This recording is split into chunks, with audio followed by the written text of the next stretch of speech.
This is the Late Round Podcast with your host, JJ Zacharisa.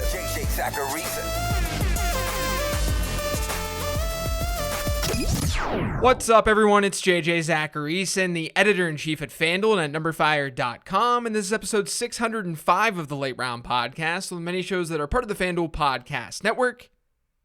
Thanks for tuning in. As always, don't forget about this week's FanDuel Podcast Network Listener League.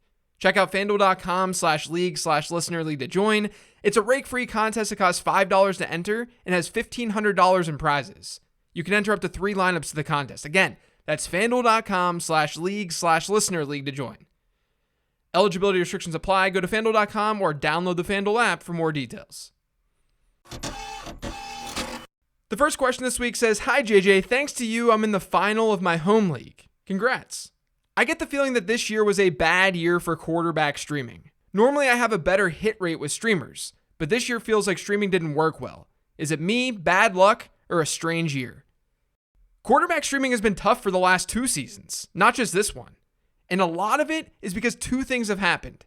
Number 1, top quarterbacks are bigger difference makers compared to replacement level players, at least compared to years past. But number 2, those top quarterbacks are more predictable. Meaning the guys who are at the top of the quarterback rankings right now, they weren't out of nowhere players. I talked about this a lot over the last 2 off seasons. We have these quarterbacks who can now run the ball well and throw the ball well. And the market has finally recognized how to properly value them. Or maybe properly isn't the right word, but the market at least understands the value of rushing. Whether it's with Kyler Murray or Josh Allen, Lamar Jackson, Jalen Hurts, the market gets it more than it used to.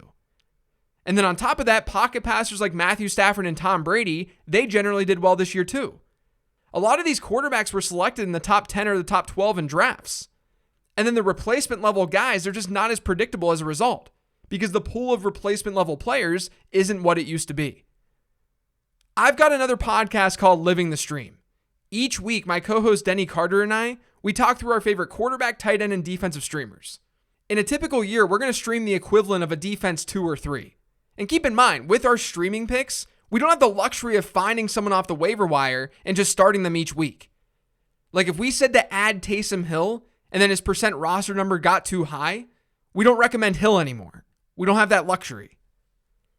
Now, tight end is typically tough to stream, as you'd guess. But with quarterback, we went through a stretch in like the 2015 to 2017 range where we were legitimately streaming a QB5 each year in points per game. Like we've got receipts. But last year was our worst season doing this. That dates back like a solid 7 years, and we streamed like the QB9, QB10 in points per game. This year, among our main streaming picks each week, so not our deeper plays, this year we're at a little over 18 points per game. So we're in like the Joe Burrow, Kirk Cousins range. That's low-end QB1 territory. That's not nearly as good as we used to be. But look at the quarterback landscape right now. Part of the reason streaming has been more difficult is because the quarterbacks who we thought would be good entering the season, they're the ones at the top in points per game. There's more predictability than ever at the position when looking at average draft position versus postseason result. And that means the quarterbacks that we're choosing from on a weekly basis just don't have as much quality. That's at least my hypothesis. It was the way I felt about the position entering the season. Streaming should never be your go-to strategy. You should be trying to find the Jalen Hurts of the world who are nice later-ish round values. It's just that streaming can still be effective, or at least effective enough. And it's still been effective enough this year. It just hasn't been as good as it used to be. The next question is from @Vontae_Mac. What are your thoughts on wide receivers and running backs tied to mobile second-year quarterbacks? Do the numbers significantly improve or stabilize for the skill positions when a mobile quarterback enters their second season? So I'm assuming this question stems from studies that I did over the offseason on how players are impacted by mobile and rookie quarterbacks. But I sort of think in this question, you're combining the 2 studies. In one study, I found that rookie quarterbacks generally don't support their pass catchers very well. We typically don't see high-end seasons from wide receivers in an offense with a rookie quarterback. In the other study, I looked at mobile quarterbacks and how they impact their teammates in fantasy. And in that study, I didn't separate by year in the league. It was all mobile quarterbacks. So it didn't matter if the player was in year 1, year 2, etc. I'd say though that there's probably a double whammy when you get a mobile quarterback who's also a rookie. because rookie quarterbacks are not as efficient. And when quarterbacks run the ball a lot, the team passes less. There's less volume. And the quarterback himself is gobbling up more of that offense. So I would just say to remember that mobile quarterbacks, generally speaking, remember this is just a trend, but generally speaking, mobile quarterbacks in any year are not good for pass catchers. Of course, take it case by case. But I think it's an intuitive finding.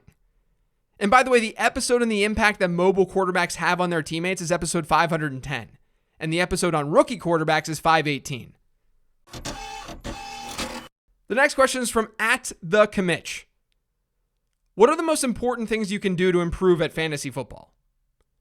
So I sat down and thought about this one and realized that there are just so many things. Like you can do so many things to improve as a manager. But I have two main things, two main buckets to remember and always keep in mind that should help. The first thing is to remember and understand that almost everything regresses. Player talent can make a player more or less efficient, and it will. But when players are doing things that are just out of this world that seem totally unsustainable, it's likely that it's actually unsustainable. Within the context of one season, anything is possible. But across a larger sample, football statistics regress. Everyone wants some golden key statistic that unlocks everything you ever wanted to know about fantasy football. But the truth is, instead of analyzing numbers to see which ones are most predictive, you should be analyzing numbers to see how players are going to regress. Now, to this point, and this still falls under the same bucket, I think, but you should care just as much, if not more, about usage than production. Usage helps us see how sustainable production actually is. Production usually comes with usage, but there's a reason I'm always looking at target share or backfield share numbers or raw volume numbers. That kind of stuff helps us remove some of the up and down nature of player production. And then the other sort of category or thing that I'd say to always keep in mind is that you're going to be wrong. Just to be honest with you guys, nothing irritates me more than when I have some sort of stance in like week 3, and then I change that stance in like week 7 or 8. And then people get mad at me for changing my stance. Why is that a bad thing? Clearly, if I change my stance, I got new information. And with that new information, I'm trying to make an informed decision to help you. Doubling down on a bad take not only hurts you guys listening to the show, but it also hurts me as a fantasy manager. Because when that happens, I'm too blind to reality. It's okay to be wrong about this stuff. More importantly, it's okay to admit when you're wrong about this stuff. You need to do that if you want to be a winning fantasy manager. Because there's a lot of variance in this game. And a lot of things can change in an instant. What we think is reality one week becomes completely irrelevant the next. You don't want to have take lock when you get new information. You need to be flexible. And look, that doesn't mean that this stuff is just totally unpredictable. What it means is that when you know things can change, when you know that there is variance to this stuff, when you embrace that, you start to just generally view things differently. Instead of looking at a simple projection for a player's outcome, you look at a range of outcomes. You think in terms of probability instead of certainty, because you know variance exists. Having this mindset allows you to be contrarian in daily fantasy tournaments. It allows you to diversify your portfolio across leagues properly. It allows you to make better start-sit decisions. It has a profound impact on how you act as a fantasy manager. Embrace variance, understand that you're going to be wrong, and don't get so tied to specific metrics, because those numbers are bound to regress. Those are the things I think people can improve on most as fantasy managers. This next question is from @PJHen77. Hi, JJ. I have used my high waiver priority or free agent budget to pick up many of the running backs that are now helping teams win championships, such as Jeff Wilson, Rashad Penny, and Justin Jackson. However, I dropped them once it appeared they were no longer holding value for higher valued players at the time. It always seemed like I was a week too early for them. Whenever I do hold on to players, it seems like that anticipated value never materializes. Are you able to assess where I might be going wrong? Thanks. So it's tough to know where you're going wrong, but with Jeff Wilson and Justin Jackson in particular, you're referring to handcuffs here. And I think that's probably what a lot of people can relate to. They end up dropping handcuffs, and then immediately when they drop that handcuff, the starter gets hurt. Or that's what it seems like. You never know which starting running back is going to get hurt. But when you're adding players off the waiver wire, you should be constantly asking yourself if you're ever going to actually use that guy. Like I go through my 15 transactions list each week. I don't automatically add all of the players that I talk about. It's league and team dependent. If there's a wide receiver who's probably not going to be anything more than like a wide receiver 3 in a given week, then I'd rather just hold a handcuff who actually has some weekly upside. So I can't really analyze this situation without knowing who you added for those players. But you should always be thinking about that sort of upside when you're looking at your bench. It goes back to what I just talked about. Understand range of outcomes and think through those outcomes as you're adding and dropping players. This next question is from @run_CMC_44. Late season wide receiver streaming feels like it's becoming a thing, yet all the talk is always about running backs. So I don't think streaming running backs or wide receivers is really a thing. The reason we can stream quarterbacks and tight ends and defenses, that has to do with the fact that teams are only starting one of them in a typical fantasy football lineup. So there's less demand for those positions. And that leaves a lot more of them on the waiver wire, a lot more usable pieces. With running backs and wide receivers, everyone is fighting for those players on the waiver wire each week. So it's harder to acquire them. And it's then hard to stream them.